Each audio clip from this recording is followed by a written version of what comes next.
입니다. 요한복음 20장 25절에서 28절 말씀입니다.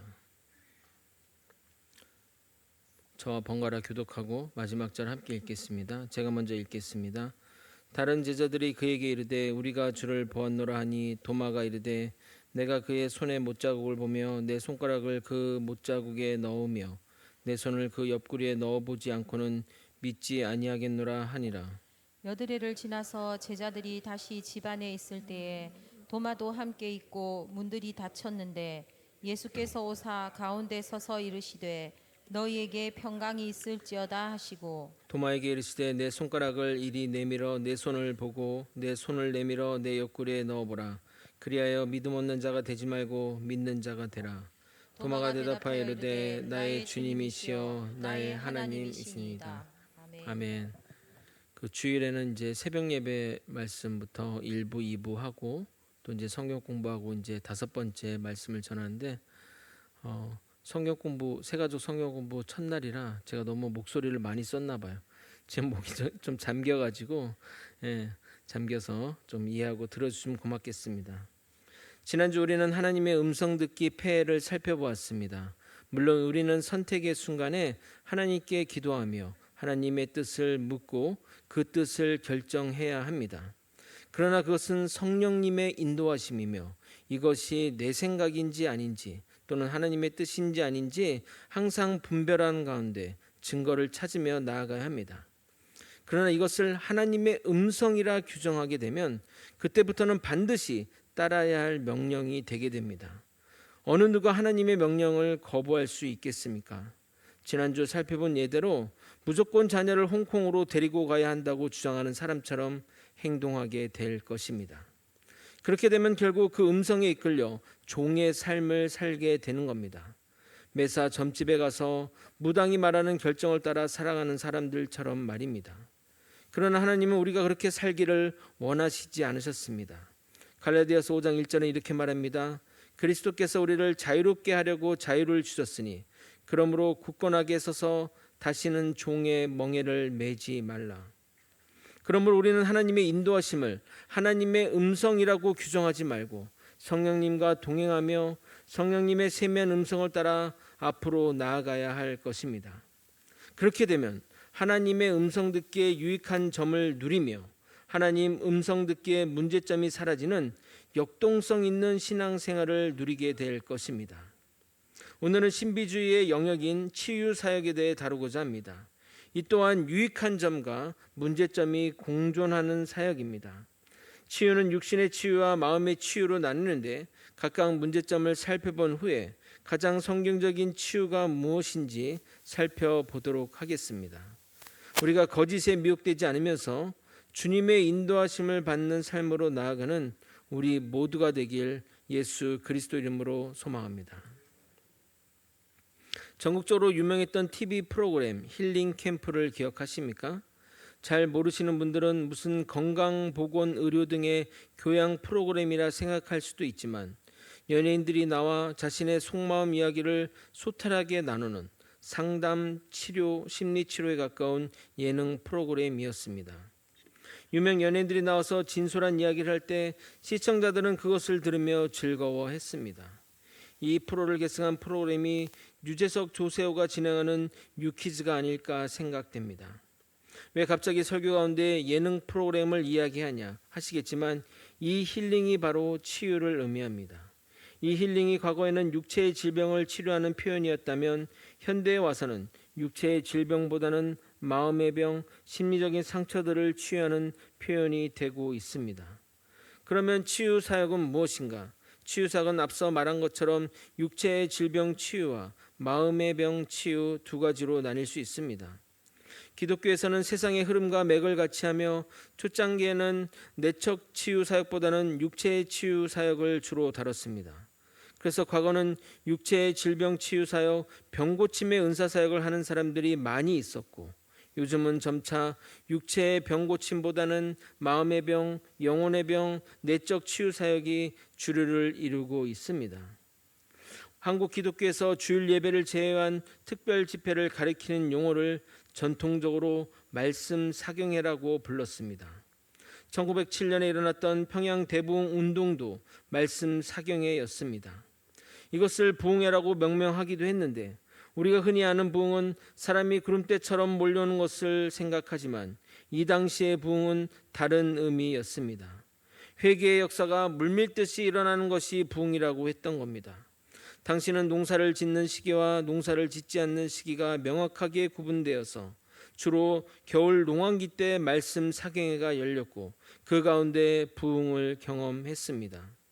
무슨 특별한 행위가 있어서 일어난 것이 아니라 성경 말씀 본문 자체를 강론하고 해설하던 중에 하나님의 은혜가 부어주셔서 동시다발적으로 집단적으로 회개가 터져나오는 성령의 역사가 일어났던 것입니다.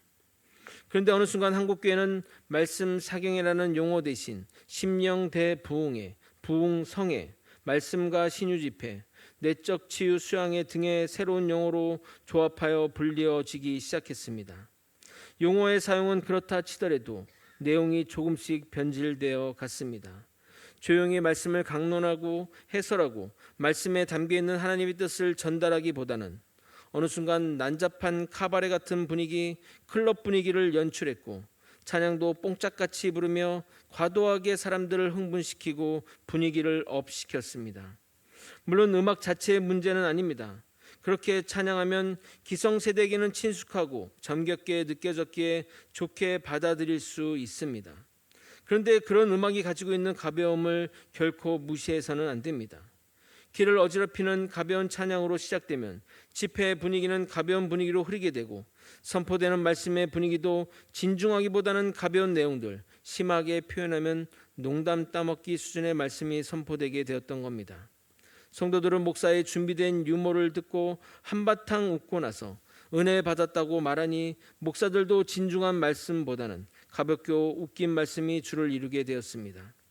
어떤 특정 목사를 비하하는 것은 아니지만 장경동 목사님이 같은 분들이 그 당시 인기를 끌었던 부흥사 스타일이라 하겠습니다. 그분이 인도하는 집회를 몇 번 참석했지만 웃고 나면 남는 것이 없어서 참 끝나면 허무했습니다. 이는 과거 어른 세대만의 문제는 아닌 것 같습니다. 요즘 젊은이들이 좋아하는 찬양을 보면 가사도 그렇고 집회에 사용하기 곤란한 분위기의 음악들도 많이 있습니다. 심지어 클럽 음악이 젊은이들 집회에 사용되는 경우도 많습니다. 최근 불교계에서 한 연예인이 유진 스님이라고 스스로 칭하면서 불교의 대중화를 위해 EDM 음악을 불교 집회에 사용하는데 저는 기독교가 그것을 또 따라해 모방할까 걱정될 지경입니다. 찬양을 통해 우리의 심령을 고양해야 하는데 과거 어르신들이 좋아하는 음악 스타일인 뽕짝 트로트 음색으로 찬양하고 기도하는데 어찌 제대로 된 회개가 나오겠습니까? 젊은이도 마찬가지로 그들이 몸 흔들며 춤추기 좋아하는 클럽 음악 EDM이 흘러나오는데 어떻게 거기서 회개가 터져 나오겠습니까? 각 세대마다 그런 음악을 통해 특유의 방식대로 정서의 위로를 받을 수 있을지언정 하나님의 말씀을 통해 회개하며 신앙이 발전하는 데는 분명히 제약이 생길 수밖에 없습니다. 이러한 분위기 가운데 치유 사역이 더해졌던 것입니다. 그럼 근본적인 질문을 한번 드려보도록 하겠습니다. 그런 분위기 속에서 이루어지는 치유가 주님이 이끄시는 치유라고 생각하십니까? 회개와 뉘우침이 없는 치유가 주님이 하시는 치유일까요? 반드시 이 부분을 우리는 생각해야 합니다. 먼저 육체의 병고침의 은사 사역의 문제점에 말씀드리고자 합니다. 이 사역은 우리나라뿐만 아니라 전 세계적으로 일어나는 사역의 하나입니다. 외국의 사례도 많이 있겠지만 우리나라의 대표적인 사례 한 가지만 언급해 드리도록 하겠습니다.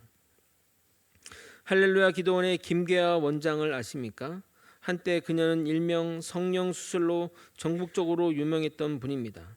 성령수술이란 환자의 환부에 손을 대면 손에서 불이 나가 살이 찢겨져 상처가 나고 그 자리를 통하여 소위 암덩어리가 녹아 나오게 하여 끄집어내는 것을 말합니다. 죽음을 앞둔 암 환자들이 마지막으로 찾았다는 곳이 그곳입니다. 실제로 나았다고 증언하는 사람들이 많은 것으로 보아 다 거짓으로 보기는 힘들 것 같습니다. 그러나 그녀는 그것으로 유명해져서 돈을 가마니로 거두었고 포천에는 엄청난 크기의 기도원을 만들고 서울 우이동에도 그들의 거대한 처소가 있는데 주변인의 출입을 엄중하게 막고 있습니다. 나중에 그녀는 자기 안에 하나님 말씀이 있다고 주장하며 자신의 환상과 환청을 계시하곤 했습니다. 결국 안수기도 중에 환자가 죽는 바람에 의료법 위반으로 법적인 징계를 받았습니다. 그녀의 능력이 하나님의 능력이라 생각하면 실제로 병이 얼마든지 나을 수 있습니다. 하지만 은사의 주관자가 하나님이시기에 아무 때나 자신이 원한 대로 발휘할 수는 없습니다. 여러분, 이 사실을 기억하시기 바랍니다. 하나님이 주시는 은사라면 하나님이 원하시는 때만 그 은사가 발현된다는 겁니다. 성경을 보면 신유의 은사가 상대적으로 많았던 바울과 예수님의 제자들도 자기가 하고 싶을 때마다 병 고치는 사역을 하지는 못했습니다. 특별한 때 하나님께서 사용하실 때마다 했었던 것입니다. 성경시대에 일어났던 신비한 일들, 치유는 계시의 완성을 위한 하나님의 특별한 간섭 아래 집중적으로 일어났던 것입니다. 그러나 언제나 늘 항상 자신이 원하는 대로 치유의 능력을 발휘할 수 있다면 그것은 은사가 아닌 하나의 기술이라 부르는 것이 맞을 것입니다. 그런데 김계아를 비롯한 은사 사역을 한 사람들 대부분 하나님의 이름을 빙자하여 마치 자기가 그런 능력의 사람인 양 치유 행위를 했습니다. 그런데 하나님이 역사하셨는지 나중에는 치유의 역사가 일어나지 못하면서 문제가 심각해졌습니다. 손가락 치료 행위를 하다가 많은 수의 환자가 매독에 걸리거나 암 환자가 낫지 못하고 그대로 죽었던 경우 등등 점차 문제가 드러났습니다. 결국 그녀는 성령 수술을 가짜로 조작해서 하다가 들통이 났다고 합니다. 만약 잘 됐으면 그 교세가 지금도 계속 커져나갔을 것이지만 여러 가지 문제가 드러나며 그 은사도 사라지며 몰락해져 갔습니다. 병고침은 분명한 신비한 현상입니다. 그러나 하나님이 허락하셔야만 가능한 것입니다. 그런데 이것은 기독교인에만 허락된 그런 복은 아닌 것 같습니다. 심지어 이단과 이교에서도 얼마든지 신유의 역사가 일어나게 허용하신 것입니다. 자연의 축복을 신앙의 여부와 상관없이 모든 인류가 누리는 것처럼 이 병고침도 그러한 것 같습니다. 그래서 불신자들도 기적적으로 일어난 일들을 얼마든지 체험할 수 있습니다. 그래서 신학적으로 병고침은 일반 은총의 영역이라 생각됩니다. 그런데 이 말은 우리가 병고침을 위해 기도해서는 안 된다는 말로 들어서는 안 됩니다. 병고침의 은사가 모두에게 주어진 것이 아니지만 병 낫기를 위해 기도하는 것은 모두가 할 수 있는, 아니 모두가 해야 되는 영역의 일입니다. 야고보서 5장 16절입니다. 그러므로 너희 죄를 서로 고백하며 병이 낫기를 위하여 서로 기도하라. 의인의 간구는 역사하는 힘이 큽니다. 하지만 기도의 응답은 하나님께 달려있기에 우리는 기도하고 주님께 주권을 넘겨드려야 합니다. 가끔 사이비단에 빠진 분들 가운데 기도로 모든 질병을 치유하는 분들이 있습니다.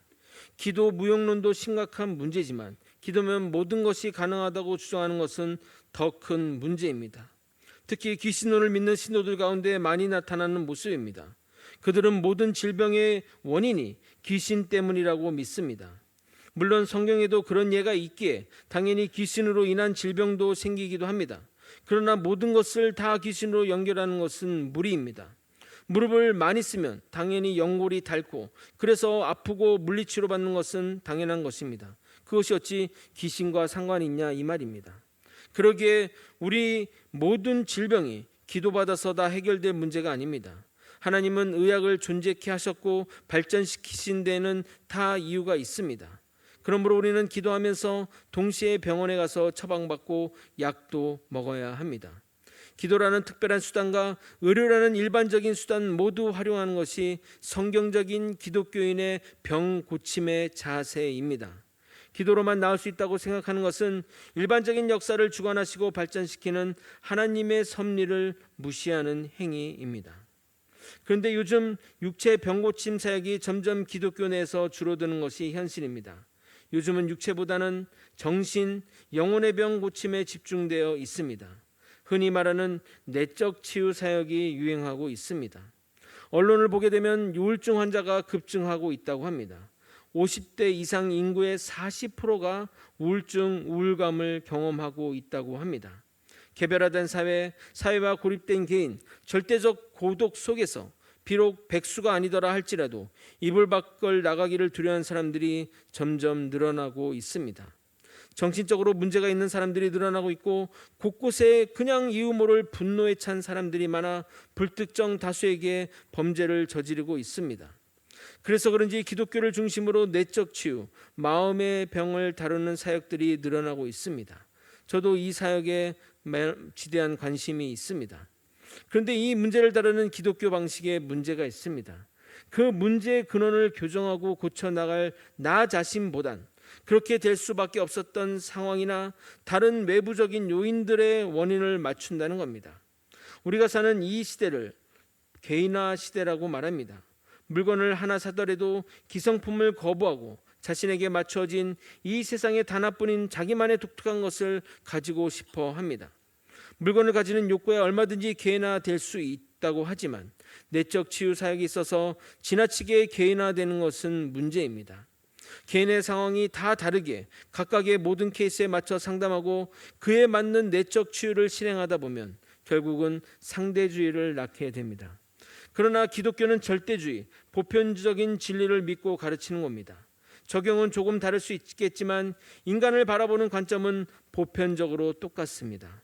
성경이 보는 인간의 관점은 죄인입니다. 그래서 내면의 문제도 죄로 인해 발생한 것으로 봅니다. 육체의 병의 근원도 마찬가지로 인류 보편적인 죄 때문입니다. 죄가 이 세상에 유입된 이후로 이 세상에는 각종 질병이 만연했고 그 결과로서 죽음이 찾아오게 되었습니다. 죄가 무엇인가요? 성경이 말하는 죄는 완전히 파괴되고 박살난 것이 아니라 뒤틀리고 방향성을 상실한 것입니다. 병이란 것도 마찬가지입니다. 인간의 몸이 정상적인 기능을 완전히 발휘하지 못하는 상태를 병든 상태로 봅니다. 그래서 내면이 병들고 정신이 병들고 마음이 병든 문제의 원인을 굳이 찾자면 인류 보편적인 죄 때문입니다. 그런데 기독교에서 주로 사용하는 내적 치유의 방식들을 보게 되면 성경 문구를 가지고 이런저런 이야기를 하며 적어 놓았다 할지라도 전제가 세속적인 심리학, 세상의 학문인 심리학을 사용하는 경우가 태반입니다. 한동안 나를 사랑하자가 가장 기독교적인 것으로 착각했던 적이 있었습니다. 하나님이 나를 사랑하는데 나도 나를 사랑해야지 라는 것입니다. 물론 맞습니다. 하나님이 나를 사랑하니 나도 나를 사랑해야 합니다. 그러나 그 사랑의 방식이 내가 무슨 짓을 해도 그대로 용납하는 방식은 아닙니다. 이 사랑에는 반드시 훈계와 징계가 따라야 됩니다. 죄에 대한 엄중한 지적이 분명히 있어야 되고 하나님이 우리를 거친 곳으로 인도하시는 이끄심이 있어야 하는 것입니다. 사랑하는 이름 하나만으로 모든 것을 다 받아들여서는 안 됩니다. 성경도 자기 사랑, 자신을 사랑하는 것이 말세의 경향이라 말하고 예수님은 우리에게 뭐라고 말씀하시냐면 자기 사랑을 하지 말고 자기를 부인하라고 말씀하셨던 것입니다. 디모데후서 3장 2절을 여러분이 한번 읽어보도록 하겠습니다. 함께 읽겠습니다. 시작. 사람들이 자기를 사랑하며 돈을 사랑하며 자랑하며 교만하며 비방하며 부모를 거역하며 감사하지 아니하며 거룩하지 아니하며. 마태복음 16장 24절 이렇게 말합니다. 이에 예수께서 제자들에게 이르시되 누구든지 나를 따라오려거든 자기를 부인하고 자기 십자가를 지고 나를 따를 것이니라. 이렇게 자신의 죄인된 본성을 인정하고 자기 부인을 실행할 때야만 올바른 성도의 삶이 나오게 됩니다. 자녀 양육도 마찬가지입니다. 잘못하든 말든 무조건적으로 용납하게 되면 그 자식을 망치는 지름길이 되는 것입니다. 여러분 영화 밀양을 보신 분이 계십니까? 기독교를 비판하는 영화라고 잘못 알려져 있는데 잘못된 기독교가 무엇인지를 제대로 보여주는 영화입니다. 저는 모든 성도들이 한번 보셨으면 하는 생각이 듭니다. 물론 성도분들이 영화를 보면 불편한 것은 사실이지만 그것이 우리의 현실이기 때문에 불편한 것입니다. 영화의 한 장면을 소개해 드리도록 하겠습니다. 불신자였던 전도연이 우연히 교회에 들어가게 되었습니다. 그곳에서 예배가 한창 중인데 그녀는 앉아서 막 울기 시작했습니다. 정말 하나님이 어떤 분인지 알아서 은혜를 받아서 운 것이 아니라 유괴된 아들이 죽어서 시신으로 돌아오자 정신없던 와중에 위로를 받고 싶어서 또 자신의 처지가 불쌍해서 울었던 것입니다. 그런데 다른 성도들은 다들 눈이 휘둥그레져서 이렇게 하나님께 눈물로 기도하는 신자가 있냐며 그런 분위기로 전도연을 대했습니다. 그 눈물 한 방으로 모든 이가 그녀를 성도로 인정해 주었던 것입니다. 성도 여러분, 정말 슬플 때 울어보셨습니까? 마음껏 울고 나면 속이 후련해지고 한결 나아집니다. 울고 난 후에 오는 묘한 기분인데 그것을 카타르시스라고 표현합니다. 하나님께서 인간 본성에 허락하신 작은 위안입니다. 그러나 그 울음 자체가 신앙의 증거와 연결 지을 수는 없습니다. 눈물 자체가 은혜를 보장하지 않습니다. 울어도 못하래라는 찬송가가 있습니다. 울어도 눈물 많이 흘려도 죄를 씻지 못한다고 분명히 가사에 적혀 있습니다. 십자가에 달리신 예수의 고난과 죽음이 나를 구원할 수 있습니다. 찬양하다 보면, 또 기도하다 보면, 또 말씀 듣다 보면 얼마든지 눈물이 나올 수 있습니다. 그러나 그 눈물이 전부 은혜의 증거는 아닙니다. 교회는 심리 상담소도 힐링 캠프도 아닙니다. 여러분이 정말 주님의 은혜 받는다면 말씀에 깊이 깨닫고 그 말씀으로 인해 은혜 받고 말씀을 통해 눈물을 흘려야 그것이 진정한 회개와 눈물의 기도일 것입니다. 다시 한번 정리하자면 얼마든지 기독교적인 상담, 1대1로 나눔을 하는 것도 필요합니다. 인간에 대한 깊은 이해, 또한 각 사람에 대한 다양성을 인정해야 합니다. 세상 모든 사람이 다 똑같지 않기 때문입니다. 우리가 우울증이나 마음의 병이 걸렸을 때 어떻게 해야 됩니까? 상담도 받고 전문가에게 의뢰해서 약물 치료도 받고 정서적으로 안정을 얻어야 됩니다. 정신과가 괜히 있는 것은 아니기 때문입니다. 육체에도 질병이 있는 것처럼 마음의 병도 하나의 병으로 이해하고 치료하는 것은 당연한 것입니다. 옛날엔 무조건 귀신에 걸렸느냐 하면서 정서적으로 문제가 있는 사람으로 매도했지만 그렇게 해서도 안 됩니다. 그럼에도 그것이 인간을 죄에서 구원해 주는 것은 아니라는 점을 기억하셔야 합니다. 내적 치유의 사역의 문제점이 바로 그것입니다. 성경적인 생각과 사고를 하는 것은 좋으나 성경이 말하고자 하는 의도와 다른 것을 끌어다가 써서는 안 됩니다. 예를 한번 들어보겠습니다. 히브리서 12장 15절입니다. 너희는 하나님의 은혜에 이르지 못하는 자가 없도록 하고 또 쓴뿌리가 나서 괴롭게 하여 많은 사람이 이로 말미암아 더럽게 되지 않게 하며. 내적 치유에서는 이 쓴뿌리를 어릴 때 입은 상처로 해석하나 여기 문맥을 보게 되면 쓴뿌리는 그냥 죄를 성경의 용어로 표현한 특유의 방식입니다. 그래서 하나님의 은혜에 이르지 못한다는 것은 이르라는 것은 죄를 짓지 말라는 것입니다. 이 외에도 기독교 상담에서 성경 구절을 잘못 사용하는 경우가 많습니다. 성경 구절을 이용하는 것을 기독교 상담이라고 한다면 모든 분야에 이런 이름을 사용할 수 있습니다. 기독교적인 운동, 기독교적인 취미생활, 기독교적인 공부 등등 모든 것이 성경 구절을 이용하여 설명할 수 있습니다. 근거 구절을 다 댈 수 있다는 겁니다. 성경은 인간의 보편적인 상태, 하나님께서 인간을 구원하시는 방법은 똑같다고 말합니다. 예수 그리스도의 구속 사역으로 인해 시작되고 성령님께서 우리를 믿게 하시는 하나님의 은혜가 있을 때 주어지는 것이라고 이야기하고 있습니다. 이것이 바로 복음, 기쁜 소식인 겁니다. 내적 치유나 힐링과 같은 것 때문에 이 은혜의 복음이 우선순위에 밀리면 안 됩니다. 오늘날 인간의 문제는 내적 치유가 일어나지 않아서 문제가 심각한 것이 아닙니다. 어릴 때 상처가 치유가 안 돼서 그런 것도 아닙니다. 여전히 죄가 남아있기 때문입니다. 죄의 문제를 심각하게 직면해 보지 않아서 그런 것입니다. 자존감의 문제가 아니라 복음을 더 잘 알지 못해서 일어난 일들이라는 것입니다. 오늘의 본문을 읽으면서 치유 사역을 말씀하니 왜 도마 사건을 이야기하지 의문 드실 분이 있으실 겁니다. 여기에 중요한 내용이 담겨있기 때문에 이 구절을 읽은 겁니다. 예수님이 제자들에게 나타난 모습을 보게 되면 상처를 그대로 간직한 모습입니다. 우리가 알기로는 새로 태어난 육신은 이전과는 전혀 다른 육신의 몸을 입을 것으로 알고 있는데 상처 있는 몸을 보이시니 우리로서는 당황스러울 것입니다. 만약 교통사고로 죽거나 몸이 찢어서 죽으면 다시 부활해도 같은 몸인가 생각이 들 수 있기 때문입니다. 그러나 예수님이 그런 몸을 가지고 나타나신 이유가 있습니다. 요한복음 20장 27절입니다. 도마에게 이르시되 내 손가락을 이리 내밀어 내 손을 보고 내 손가락을 내밀어 내 옆구리에 넣어보라. 그리하여 믿음 없는 자가 되지 말고 믿는 자가 되라. 이 세상에 육신을 가지고 태어나신 예수님은 그 누구보다 상처가 많으신 분이십니다. 몸에 있는 상처뿐만 아니라 제자들의 배신, 하나님으로부터 버림받았었던 기억 등등 마음의 상처를 그대로 가지고 계셨을 것입니다. 지금 예수님의 상처가 다 치유되어서 도마와 제자들에게 보여주시는 것일까요? 아닙니다. 우리들의 죄 때문에 이 상처를 그대로 있음을 증거로서 제자들에게 보여주시고 지금까지도 우리에게 보라고 말씀을 통해 남겨주셨던 겁니다. 마지막 날 우리가 예수님을 다시 뵐 때 우리 또한 예수 그리스도의 몸에 난 상처를 보게 될 것입니다. 영광의 몸을 입고 부활하신 예수님이라면 얼마든지 치료가 다 된 새살이 덮여진 몸으로 나타나 보여줄 수 있을 것이나 그렇게 하지 않으셨습니다. 우리의 죄를 위해 찔리신 창자국, 못자국을 다 보여주시면서 고난의 흔적을 너희를 위해 남겨놓았다고, 너희 죄값을 치르라고 이렇게 고생했다고 영원토록 보라고 남겨주신 것입니다. 이것을 보고 우리의 죄를 깨닫고 믿음으로 나아가는 것이 진정한 힐링이요 회복인 것입니다. 그래서 의심하던 도마가 이 상처를 보고 믿음으로 돌아서게 되었습니다.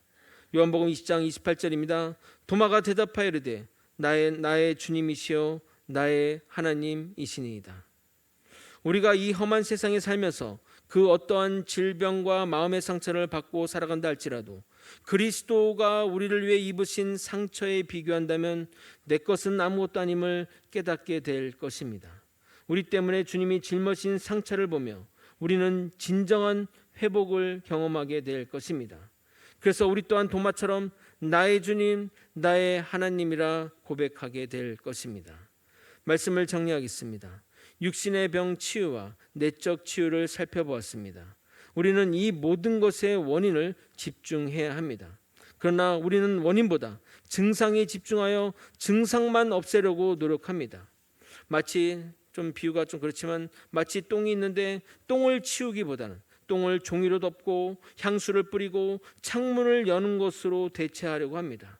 그런 식으로 해결하면 잠시는 해결되는 것처럼 보이나 결국에는 똥덩이에서 구더기가 나오고 썩은 것이 베어버려 더 큰 문제로 확대될 것입니다. 이 문제를 해결한 유일한 방법은 예수를 만나 참된 예수를 만나 죄의 문제를 해결하는 것입니다. 그러나 육체의 질병에 집중하여 잘못된 곳으로 나가는 성도들이 얼마나 많은지 모릅니다. 내면의 문제도 결국 심리치료나 점집이나 무당집 같은 곳으로 나가 해결하거니 더욱 문제를 키우는 꼴이 되는 것입니다. 과거 말씀만으로 회개와 순종으로 회복의 역사가 일어났던 것처럼 우리도 진중한 가운데 주님 말씀을 통해 참된 치유자 되신 주님을 만나야 됩니다. 그럴 때 본질적인 치유와 더불어 내 외적인 회복이 덤으로 주어질 것입니다. 우리는 육신의 질병보다 마음의 질병보다 영혼의 죽음을 더욱 걱정해야 합니다. 예배 자리로 말씀의 자리로 나아오십시오. 그것이 우리를 살리는 유일한 길입니다. 말씀으로 진정한 자유를 경험하는 저와 여러분이 되시길 예수 그리스도 이름으로 축원드립니다. 함께 찬양하고 기도의 자리로 나가도록 하겠습니다. 마음이 상한 자를 마음이 상한 자를 고치시는 주님 하늘의 아버지 날 주관하소서 주의 길로 인도하사 자유케 하소서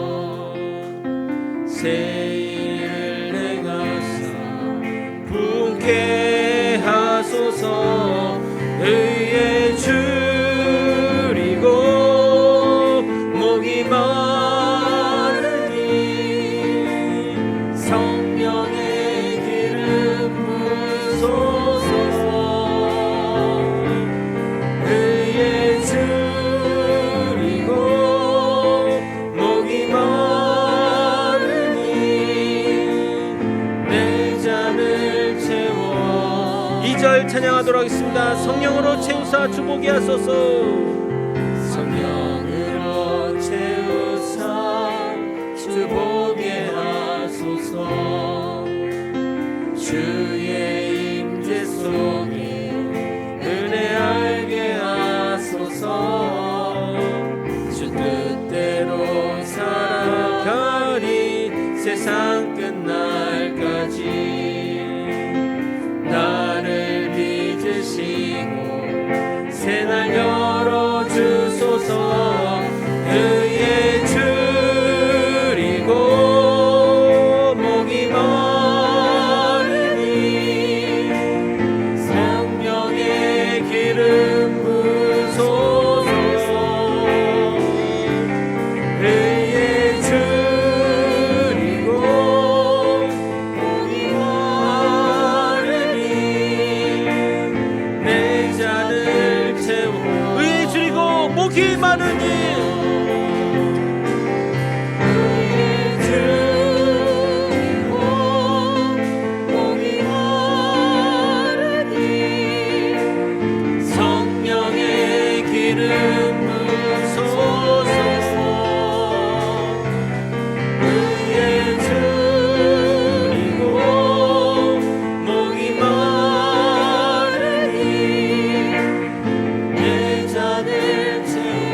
말씀이신 예수님은 이 땅에 말씀으로 오셨습니다.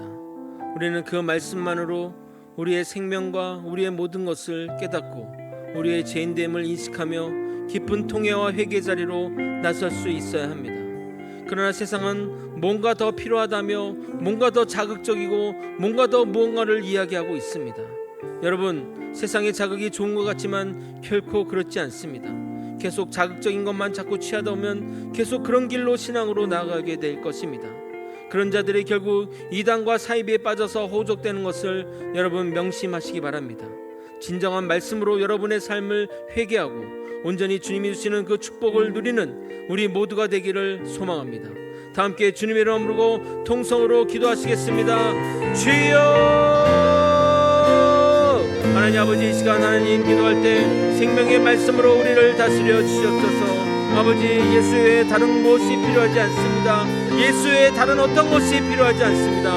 오직 말씀으로 나를 인도하시고 말씀으로 우리를 채워 주시옵소서. 아버지, 그 말씀을 듣고 우리가 죄인임을 뼈저리게 깨달아 하나님께 통회하며 나아갈 수 있도록 도와주시옵소서. 세상은 더욱더 자극적인 것을 원하고 뭔가 something more를 얘기하지만 아버지여, 나는 only Jesus 오직 주님으로만 만족해하며 주님의 말씀으로만 나아가기에 도와주시옵소서. 아버지여 붙들어주옵소서. 주님은 여러분들 이렇게 도와주시고 오직 성령으로 인도하신 받는 아버지 우리가 되게 도와주옵소서. 아버지 붙들기를 소망합니다. 주의 은혜로 여러분들 이렇게 아버지 이렇게 도와주옵소서. 주님 붙들어 주옵소서.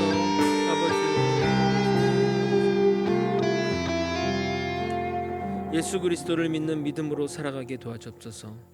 주님의 말씀을 통해 우리가 죄인됨을, 그 죄인의 본질임을 깨닫게 도와주시옵소서. 세상은 더욱더 자극적인 것을 원하며 something more를 얘기하지만 나는 only Jesus, only 말씀을 외치며 살아가게 도와주옵소서.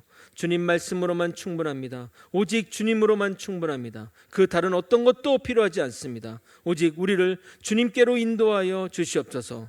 아버지, 세상의 모든 것들이 다 변해갈지라도 나는 주님 안에 거하며 주님 말씀 안에 살아가는 자 되게 도와주시옵소서. 우리의 진리의 길은 오직 주님만이 이끄시는 것을 깨닫고 주님만 바라보며 살아가는 믿음의 백성 다 될 수 있도록 역사하여 주시옵소서. 주님, 우리의 모든 본질이 죄인임을 깨닫고 그 죄를 깨달으며 주님께 통회하는 마음으로, 회개하는 마음으로 나아가게 도와주옵소서. 말씀이 우리를 그 길로 인도할 줄 믿습니다. 다른 무엇이 필요하지 않습니다. 오직 예수, 오직 주님만이 우리의 유일한 구원자 되십니다.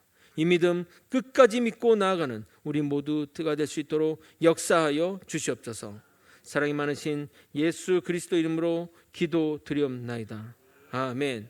지금은 우리 구주 예수 그리스도의 은혜와 우리 하나님 아버지의 크신 사랑과 성령 하나님의 감동감화 교통 역사하시는 귀한 은총이 주님의 말씀을 통해 참된 치유를 누리는 믿음의 성도님 머리 위에, 그리고 거제 소망교회 위에 이제부터 영원히 함께 있을지어다. 아멘.